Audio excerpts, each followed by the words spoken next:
என்னிடத்துல ஆலோசனைக்கு வர பல பேர் சொல்கிற விஷயம், அக்கா என்னால் எனக்கு நடந்த விஷயத்த மறக்கவே முடியல, அந்த சிந்தனை விட்டு என்னால் வெளியே வரவே முடியல அப்படின்னு சொல்கிறத நான் நிறைய கேட்டிருக்கிறேன். அப்போ உங்கள் வாழ்க்கையில் உங்கள் கடந்த காலத்தில் ஒருவேளை உங்களுக்கு ஒரு தோல்வி ஏற்பட்டிருக்கலாம். கடந்த காலத்தில் நீங்கள் யாரோ ஒருத்தர் சொன்ன வார்த்தையே நீங்கள் நம்பிக்கொண்டு அதையே நீங்கள் யோசித்து கொண்டு இருக்கலாம். கடந்த காலத்தில் யாரோ உங்கள் வாழ்க்கையில் நீங்கள் இழந்திருக்கலாம், உங்கள் அன்பானவர்களை நீங்கள் இழந்திருக்கலாம். இல்லை கடந்த காலத்தில் உங்கள் வாழ்க்கையில் யாராச்சும் உங்களுக்கு துரோகம் பண்ணி இருக்கலாம், உண்மை இல்லாமல் இருந்திருக்கலாம்.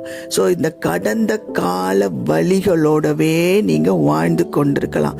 அந்த கடந்த கால நினைவுகளோடவே அந்த எண்ணங்கள் உங்களை அப்படியே பாதித்து கொண்டே இருக்கலாம். அதிலேருந்து நீங்கள் வெளியே வர முடியாமல் தவிச்சுக்கிட்டு இருக்கலாம். ஆனால் இன்னைக்கு ஆண்டவர் உங்களோடு பேசி கொண்டு இருக்கிறார். இன்னைக்கு அதுக்கு ஒரு பதிலை ஆண்டவர் உங்களுக்கு கொடுக்க விரும்புகிறார்.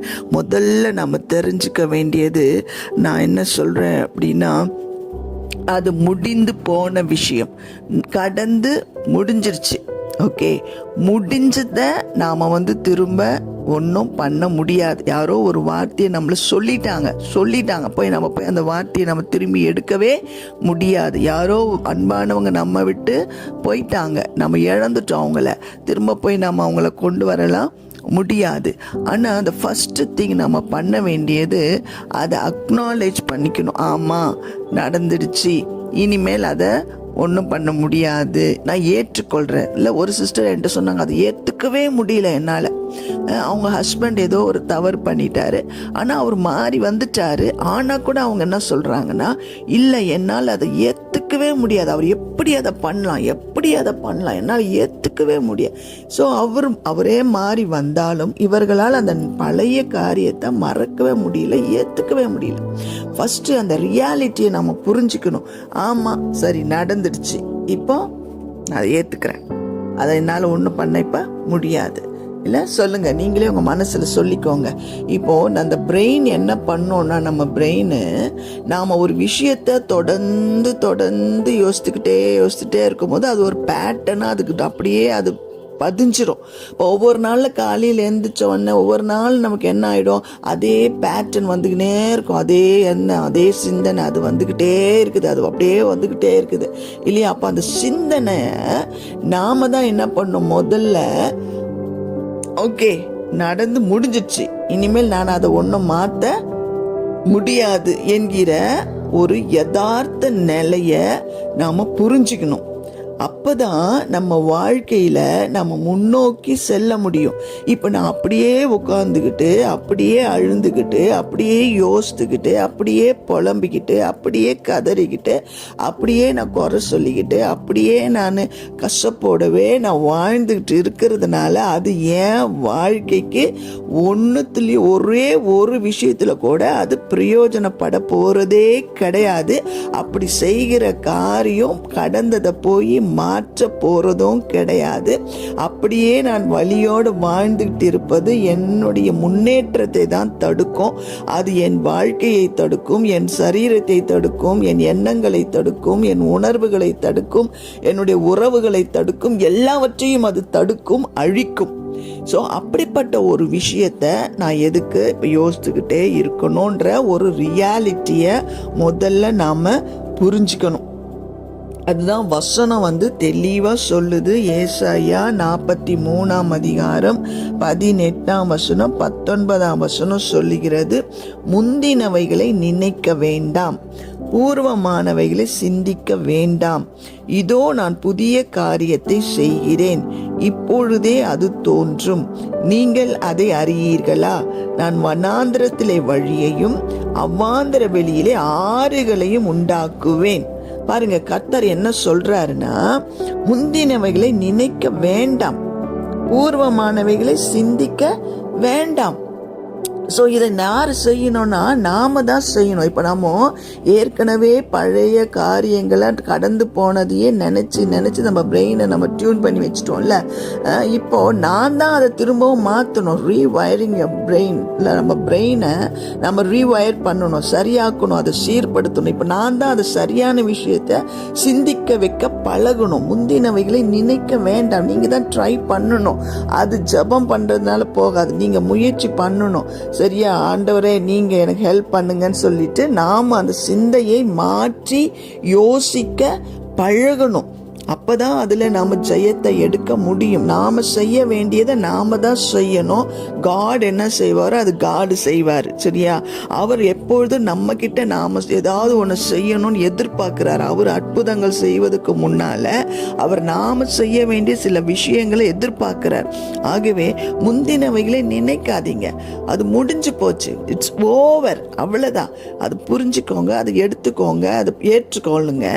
அடுத்தது நான் என்ன பண்ணணும் அப்படின்னா, நான் அதை சிந்திக்காமல் இருக்கும் பொழுது இப்போ எப்படி அது முடியும் அப்படி நீங்க கேட்கலாம். கஷ்டம்தான். இப்போ ஒருவேளை நம்ம அன்பானவங்களை எல்லாம் இழந்துட்டோம் அப்படின்னா ஒரு சில மாசங்கள் ஒருவேளை அந்த வழியெல்லாம் இருக்க தான் செய்யும். நான் உடனே அவங்க நேற்று இதுவாயிடுச்சு இன்னைக்கு அப்படியே எல்லாரும் மாறி அப்படியே சரியாயிடும் அப்படி நான் சொல்ல வரல. சரியா, சில நாட்கள் சில மாதங்கள் கொஞ்ச நாளைக்கு இருக்கும், அந்த வலி இருக்கும், அந்த இழப்பு இருக்கும் இல்லையா, அது ஓகே, தட்ஸ் ஓகே. ஆனா அதுவே ஒரு சிலருக்கெல்லாம் வருஷக்கணக்கில் இருக்குது இல்லையா. அது மாதிரி அந்த வலியும் அந்த கடந்த கால சிந்தனைகளும் அவங்கள முன்னேற விடாமையே அவங்க டே டு டே லைஃபையே அது பாதிச்சுக்கிட்டு இருக்குது. அது அவங்களுக்கு டிப்ரெஷனில் கொண்டு போகுது. அப்புறம் அது ஃபிசிக்கலாக அவங்களுக்கு சிக்னஸை கொண்டு வருது. அப்படின்னா கட்டாயம் நாம் அதில் ஏதாச்சும் ஒரு முயற்சியை செய்தே ஆக வேண்டும். சரியா, ஒரு சில நாட்கள் சில மாதங்கள் இட்ஸ் ஓகே.